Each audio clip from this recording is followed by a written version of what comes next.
દીકરા આ બંધ કર થોડી વાર બંધ કર. અરે હું શું કહું છું, આપણો લાડલો થઈ ગયો છે 18 વર્ષનો, તો એનું કાચું લાયસન્સ આવી ગયું છે. હા તો કરીએ છોકરી જોવાનું ચાલુ. એ છોકરી વાળી મેટ્રોમાં નહીં, આ હજુ 18 વર્ષનો થયો છે. હા તો એમાં હું શું કરું? અરે ડ્રાઇવિંગ શીખવાડવાનું છે તારે આને. ઓહો આટલી વાત. કાલ સવારે 6:30 મોકલી દો. ઉઠાશે ને પહેલા તારાથી? અરે એ બધું તારે શું જોવાનું છે, મોકલી દઈશ હું એને, મોકલી દઈશ. ચાલ.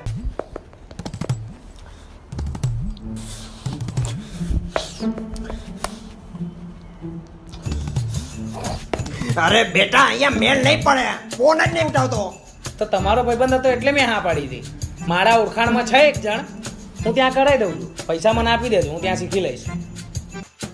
બરાબર શીખવાડશો ને? અરે જોરદાર સાહેબ, આપડા જેવી આખા એરિયામાં કોઈ ગાડી ના શીખવાડે. કેટલા રૂપિયા લેશો? 4000 રૂપિયા મહિના. ઓહો બે ક્લાસ બ્રેક. વાત સાચી આનો મતલબ એમ ને કે અમને એવું લાગે કે અમે ચલાવીએ પણ ખરેખર તમે ચલાવતા હોય. તમને આવડે તો છે ને? અરે સાહેબ એકદમ કમ્પ્લીટ શીખવાડી. સાહેબ ઉભા રહો. અરે ઉભા રહો.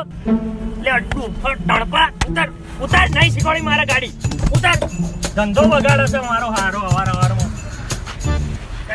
કોઈ શીખવાડતું નહીં ને, જાતે શીખી લઈશ.